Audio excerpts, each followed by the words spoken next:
Well, here we are on our little fishing adventure. We're going out finding new places to fish, and this spot here looks absolutely stunning. We've been watching it now for about 10 minutes, and the carp have just been popping left, right and centre. Seen some absolutely lovely fish. Now, the interesting thing here is that this is not where the tourists go. This is deep in the jungle, absolutely beautiful. I'll pan around here a little bit. We've got a nice spot here for setting up the bivvies for the English carp fishermen. And what we've got in here is the snakehead.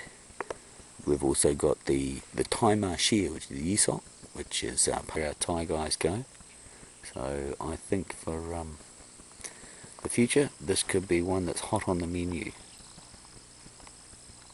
A few days down here, bivvies on the bank, any rods you want in the water, and the results then here that I've seen on the photographs, beautiful fish, seriously beautiful fish. We're talking into the 20-25 kilo range here, so we're looking in excess of 50 pound on your carp, or known as the Thai marsh here. Beautiful waters. We've got a slow drop off here, and the fish have just been popping on the surface. Absolute. Okay, here we are on the lake. We're really about to get out there and do some fishing. As we said before, this is a bit of an exploratory trip, but hey, quite impressed. This is a good sized boat to be fishing from, and not like the boats that the standard companies use. The standard companies use something about a quarter of the size of this. Absolute dog to try and lure cast from, but good sized boat, nice and stable, good motor to it. And looking at the background, we've got some nice jungle out there. We've seen the fish this morning popping. Looks like she should be quite fun. But we'll see how the day goes.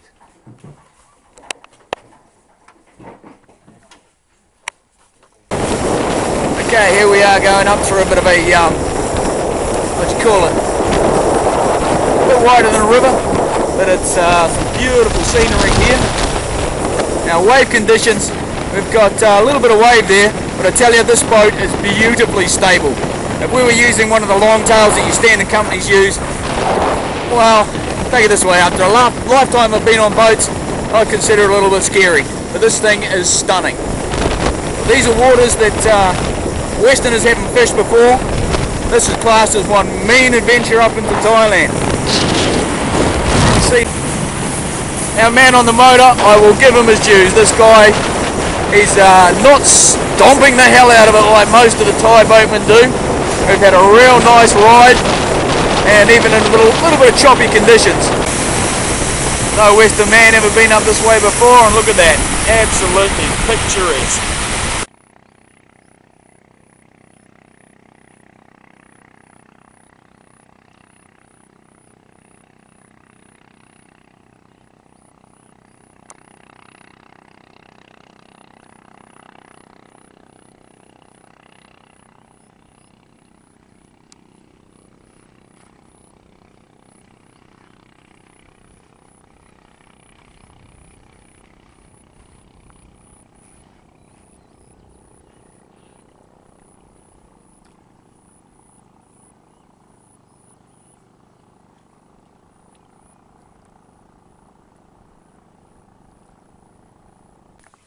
Here we are in some of the most picturesque landscape.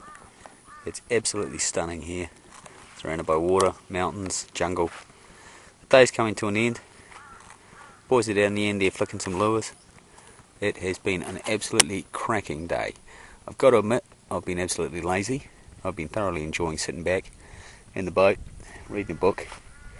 Here's the boat here, 10 out of 10 on this. It is better than anything I've travelled in so far in Thailand. Stable. Max has been flicking flies. Now that normally sets up a rhythm in the boat, and on the smaller long-tail boats it is just terrible. On the smaller long-tail boats, 2 people flicking lures is bad, but this thing, she's a stable old girl. Good motor, life jackets, even got a toolbox. I'm impressed. In all, great day. Not a high catch rate, but on the other hand, you really can't expect a high catch rate when you're sitting back reading a book in the boat.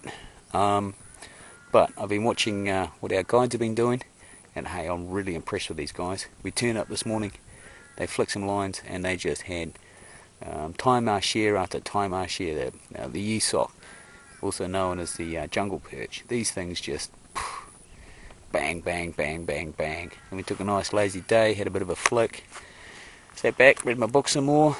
But as far as an adventure into the wilds go, hey, this is just wonderful. But it's also natural fishing.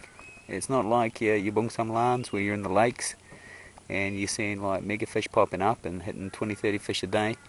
This gets back to enjoying the mountains, the scenery, the whole lot, and hey, we really can't get a better day than this in Thailand. Well, Max, we come to the end of the day. What do you reckon about this boat? It must be one of Thailand's hidden gems for fly fishing. Here we are, what is it, 22nd of November or thereabouts, everybody's shivering and cold in England. Here we are, it must have been about 80 degrees today, 85 degrees. A little bright for fly fishing, but nevertheless a wonderful day afloat. We're sat in a 30-foot long tail boat, which is specially built for fishing. It's incredibly stable, makes a superb casting platform, unlike the small long tails, which can be quite dangerous. The rods can be kept secured along each side. And makes it a pretty quick pickup too on them, doesn't it? Yes, it is. It's very easy to change rods. Ideally, we tend to fish with either an intermediate or floating line. When we want to go down deeper for the jungle perch, we want to use a high density sinker to solve all the problems.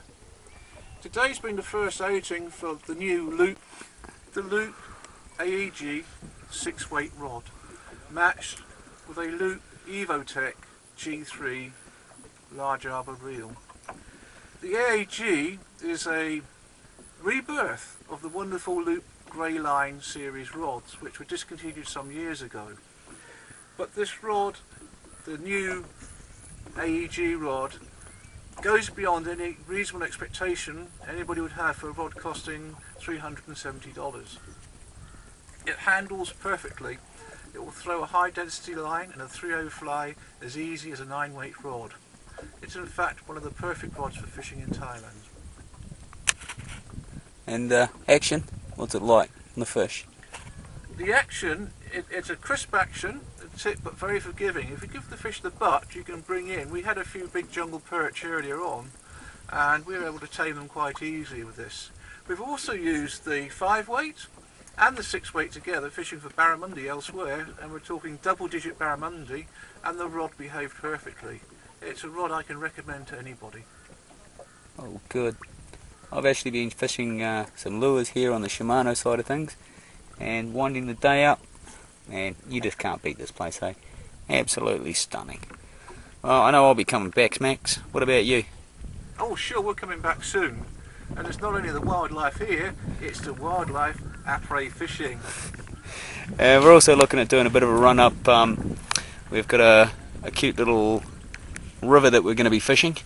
Gin clear waters, absolutely stunning. We're going to have a crack at doing that from a Indian canoe, which I think will work out to be quite an adventure within itself. Bit of Thailand jungle canoe style. We'll be the only people doing it in a canoe as opposed to a kayak. But I should mention as well, the lake where we're fishing is absolutely clear. It's vast, it's deep in the jungle. We've not seen another fisherman or another fishing rod since we've been here today, or on other occasions when we've been here. So anybody looking for something different, who wants to get away from the put in take and the managed fisheries, wild fishing in Thailand is the way to go. Yep, I'll agree with that. This place is just blows your mind. I've done the Amazon, I've done New Zealand fishing, I've been doing fishing since I was like 3 years old, and I've got to admit, this has been one of my best days out. Well, Mark, you were 3 years old once. Quite a while ago. It feels like a long time. I can't imagine you as a bouncing baby. I really can't. Max, I think I can honestly say the same. I really can't imagine you as a bouncing baby. But hey, we won't get into that too much. Well, from all of us here in our little secluded spot in the middle of the jungle, hey, we'll be coming back and catching you on some more video later.